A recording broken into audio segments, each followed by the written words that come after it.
Okay, this is a proclamation that I don't think I have to make, but I'm going to make it anyway. I am a gigantic Nintendo fanboy. I openly admit that. I accept all the consequences that come with that, but I just wanted to get that right out of the way. I'm not a fan of games that involve dude-with-dude problems, hyperviolence, or way too overhyped sports. Okay, with that out of the way, here's my reaction to this year's E3. I told myself I wasn't going to do this, but gosh, after all was said and done, I think this is actually worth doing. Okay, so as the title states, this is mostly going to be about Nintendo because of my previously mentioned proclamation, but I will say this. No Man's Sky looks really good. I'm really, really happy that that is a thing. I'm very interested to see a multi-world, basically Minecraft, in a sci-fi setting. The Dead Rising 3 DLC, and I quote, Super Ultra Dead Rising 3 Arcade Remix Hyper Edition EX Plus Alpha Prime. Great step in the direction that the game should have taken in the first place.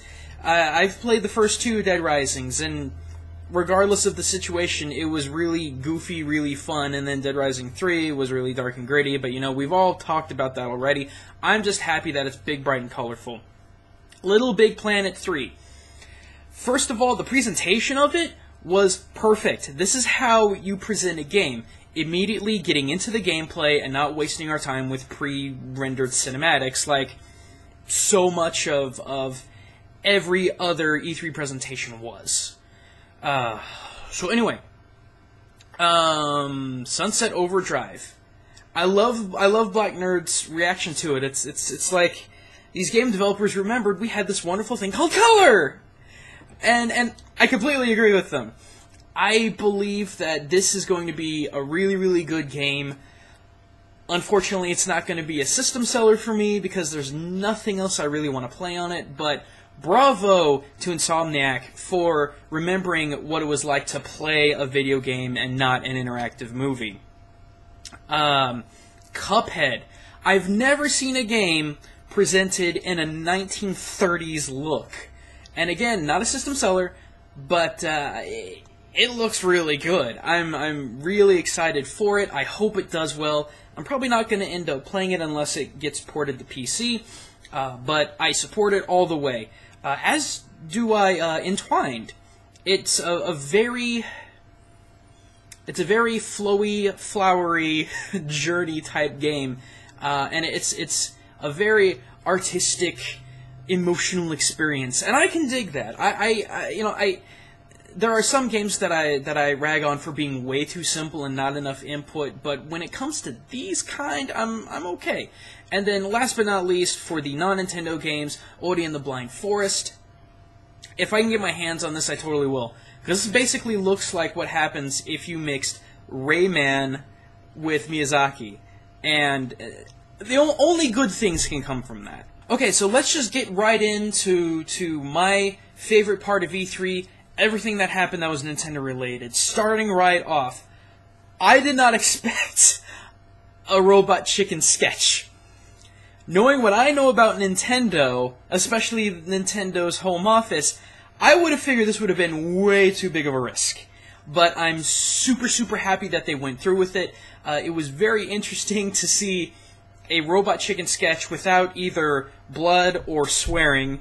But either way, bravo to Robot Chicken, bravo to Nintendo. I want more of that. That was just great. And then segueing that to Iwata and Reggie basically hyper-fighting each other. I don't have words. When was the last time you saw two CEOs duking it out? Or rather, I should say two presidents. That was just great. Now, that segued into a lot of Smash Brothers information, but I'm going to save that for last because that's what I was the most hyped about. Let's get right into Amiibo. I'm a little mixed when it comes to Amiibo. I like the concept. I'm very interested in the concept.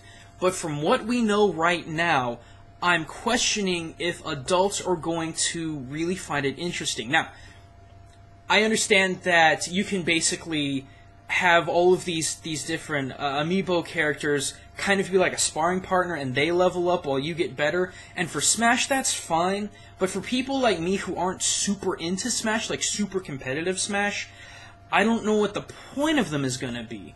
Now, that being said, we don't know really anything about it in terms of how it interacts with other games. So, well, excuse me, I would assume that there's going to be a plethora of processes and interactions with these different figures throughout multiple games. So, at the moment, I'm skeptical a little bit. I like the idea.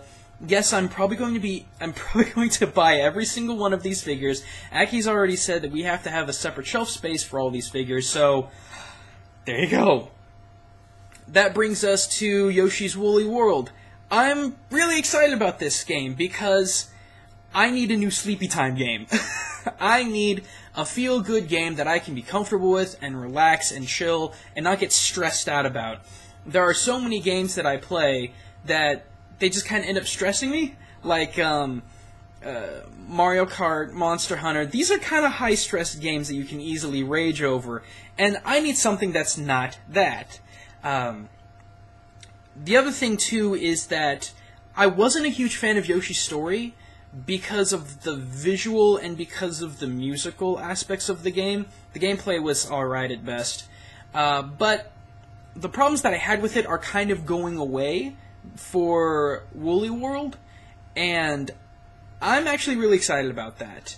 I love the fact that it's basically the core gameplay and mechanics of most every other Yoshi game that's been out, but they add little itty-bitty things here and there, like those little chickens that you throw, and they make that cloud that you can climb up on and whatnot. The fact that you can kind of dick your opponent into eating them, making them an egg, and throwing them. I see all kinds of shenanigans going on with there, but really good game. I'm getting it when it comes out. Moving on, Captain Toad. Okay. It's not bad.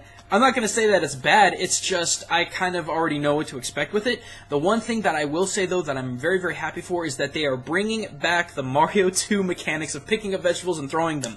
I don't know if anyone's talked about that yet. I've been waiting for Nintendo to bring that mechanic back for like 10 years now, because it was a good mechanic and I really liked it. I just wish it was incorporated in a more mainstream Mario game, but whatever, I'm not going to complain. Zelda U. Oh my god! Open world, finally! If you guys know anything about me, and I'm making a video about this later for my patrons, is that I don't like 3D Zelda games.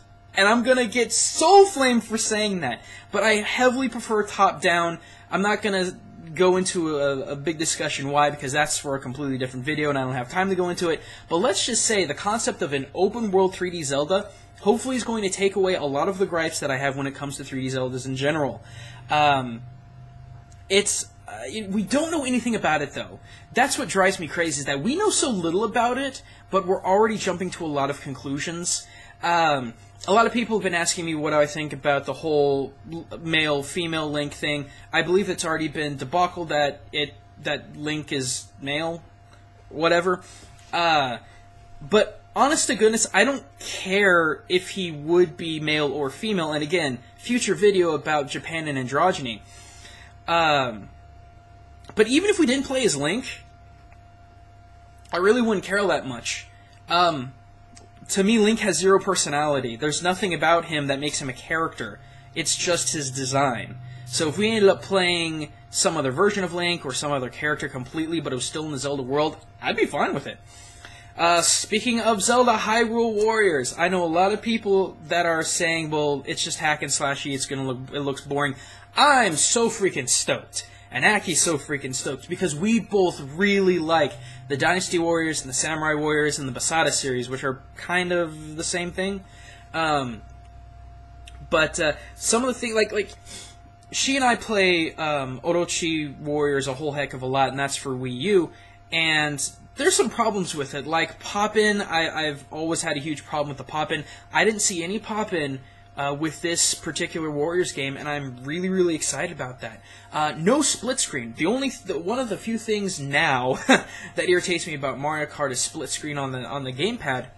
And the fact that one person will look at the gamepad and one person will look at the TV, hopefully with a Pro Controller, that's super cool. We're going to get a full range of field view, and it looks great. I'm really stoked for it. I can't wait for it to come out in August.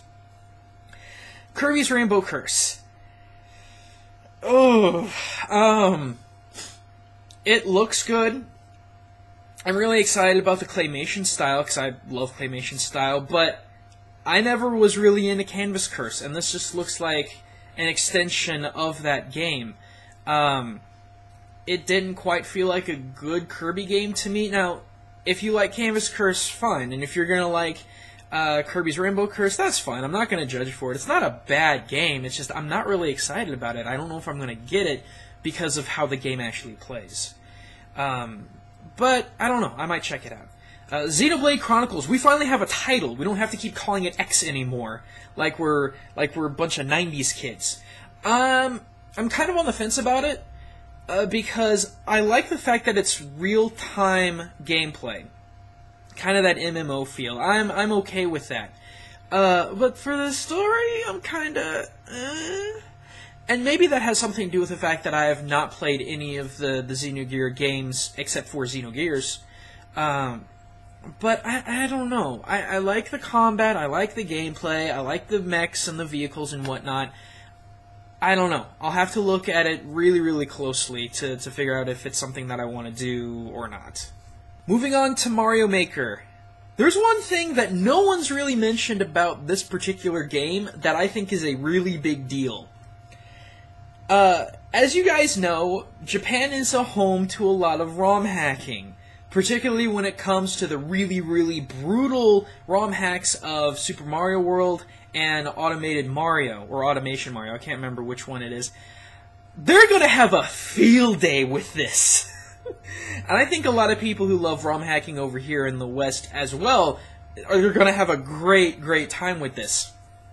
As long as people have the ability to do capture, and as long as there's some sort of ability to keep Mario propelled, which I don't think that there is, but either way, the ROM hackers of Japan are going to have a blast with this game, and I cannot wait to see what sort of evil concoctions they come up with in post.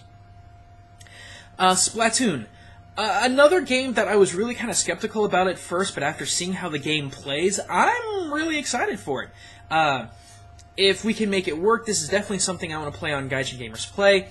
I'm excited for it. I believe Gex excited for it. Aki and Alochi are both very, very, very excited for it. And I think it's a huge twist on an old genre. It's cute, which can be kind of put-offish for a lot of people, but the fact that the focus is on the area and not shooting other people, per se, that's kind of interesting to see a shooter take a really weird direction like that. And I'm also very surprised to see how competitive it is and how down to the wire it really can get. The whole concept of the squid form is really interesting because you can traverse any obstacle that has your colored ink on it. I think that's really kind of cool. The only concern that I have at the moment is the fast travel system, wherein as soon as you spawn, you can jump right back in the action by tapping onto one of your team members, and I'm worried that that's going to get abused. But then again, we only have so much of the game. Like it's in a very playable state, but it's by no means finished. And I don't know. It's something that I'm worried about, but I'm probably looking way too hard into it. But we'll just have to see. So, for the indie games, there are 3 that I'm interested in for cultural reasons, and hopefully we'll be able to do a little culture study, maybe do a couple culture shocks on them, and that's going to be Tengami, Wood Sensei, and Siesta Festa. Tengami it looks like an explorative 2D sort of game, but it's all in this sort of visual style of origami, and that's kind of cool. Wood Sensei, I don't know too much about it, but I definitely want to look into it, as well as Siesta Festa. So, anywho, moving on. Bayonetta 2. Is it just me, or do the really big super moves seem a lot bigger in scale compared to the old game? I haven't played the old game all that far, but I mean, that's one of the first things that I notice is that it seems like the scale of the attacks and whatnot are really, really big.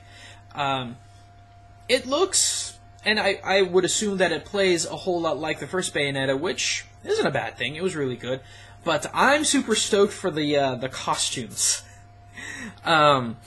We've confirmed that there is a Link, Samus, and a Peach costume, all seemingly having different abilities. I'm most interested in the Samus costume. But one thing that I don't think people have realized that I think Japan might take advantage of when it comes to cosplaying is that we now have the potential for cross-cosplaying. And I'm not talking about dudes dressing up like chicks or chicks dressing up like dudes. I'm talking a costume within a costume. So we'd have people walking around as Bayonetta Peach or Bayonetta Link or Bayonetta Samus, and I'm kind of interested to see that. Devil's Third. Okay. I mean, it looks like a Ninja Gaiden-esque, possibly also shooter, third-person, hacky-slashy, gunny, super gory action game, and I've never been into those, so okay. Again, I don't think it's going to be a bad game, but I'm just not really interested in it. So let's get into the two project games that Miyamoto showed us. The first one being Project Giant Robot, which is basically now Rock'em Sock'em Sumo, doing this with the pad and moving the feet and then moving the arms. I like the idea, I like the concept. I'm a little bit worried, though, when it comes to the elderly and the infirmed, for people that can't do this motion right here. I'm a little worried about that. Now, if all you have to do is just tilt the controller around, I think that would be fine. But I'm a little concerned about people being able to move around a whole lot. Because this seems like a game that you would want to play with your kids, and if you're older, you might have some back problems, and then, I don't know. But the game looks cool, it looks good. I'm curious as to why there's laser abilities. I don't know exactly what they're going to do, but also one last thing to say about it is I like the customization feature. I think that's going to be really cool. Moving on to the next project game, Project Guard. The first thing that I thought of, and I'm sure a lot of other people thought of as well, is Night Trap. It seems like a Night Trap game that doesn't have crappy FMVs, and you have a lot more interactivity with it. It looks energetic, it looks fun, it looks hard. And I didn't expect that from this particular game, but you have like somewhere between 4 to 6 different robot types, and you've got like 9 cameras, 10 cameras to control. So for people that are kind of OCD-ish or really keen on attention, this is going to be a game for you. Because it's going to tap into your need to micromanage, and I've not been too big into that, but I'm willing to give it a shot because it looks really cool. New Star Fox. We have a new Star Fox, which I'm excited for. We don't know anything about it. So it's really hard to talk about it because we're not even going to see it until next year. But I will say I am glad that it's being made. And on a side note that was kind of not E3 related, I did hear that the people over at Nintendo are interested in making possibly another Prime game, another Metroid Prime game, and another 2D Metroid game. I'm really stoked about that. I'm glad to at least have that. As far as the new game goes, I think it's like Project Steam. I've never been into turn-based strategy. If you followed my Twitter feed, you kind of get where I'm coming from when it comes to that. But if you don't, it's like, it looks fine. It's going to be great for people that love strategy games. It feels a whole lot like Valkyrie Chronicles, or that's what I'm hearing. And if you're into that, cool. I'm just not. I think it's cool the fact that you play as Abraham Lincoln during a steampunk era, but it's just not my thing. But if strategy games are your thing, I would suggest you check it out. Mario Party 10! I'm very surprised that this didn't get announced during the online event. I'm disappointed that we're still stuck in that stupid car. but I think I'm going to be willing to give it a chance simply because of how much you can dick everyone else's Bowser in the minigames. Also, fun fact, I'm going to be compiling a video about why is it, or rather, thinking about why is it that Nintendo keeps trying to purposely make us be dicks to all of our friends and all of the other players, where instead, like every other online game, it's like we're just naturally dicks to each other. But anyway, different video, different time. I'm interested to see how much of a dick we can be to each other as Bowser.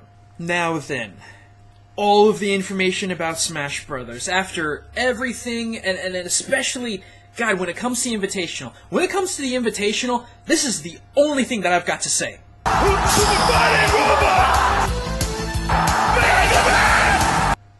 Now, with that out of the way, let's talk about everything else. As if it mattered. No, I'm just kidding. You know what? It's very, very weird. I've never liked competitive Smash. I never liked watching it. I especially never liked playing it. But with this Invitational, I kind of get it, guys. I kind of get the hype. I kind of get how exhilarating and fun it can be. At least as a spectator, maybe not as a player. But, God, if you guys were watching my Twitter feed, like, you were seeing how irritating I was get at that one gal playing as the Wii Fit character, just kind of throwing balls and jumping around a whole lot and basically not doing all that much except for camping and sniping. You heard me rage so hard about the guy that was playing as this guy right here wasn't using any of the 4 projectiles that he had at his disposal. That drove me insane. But with all that being said, that sucked me in. Like, this has nothing to do with E3 and Smash and whatnot, but it was at this point I understood what you guys are going through when you watch this stuff and when you play this stuff, and I'm very excited for that. I'm also going to say this. Zero Suit Samus kicks butt, suck it haters, suck on the heels. You know, I don't know what else to say. She's been proven to be a really good, really kick-ass character, and you know what?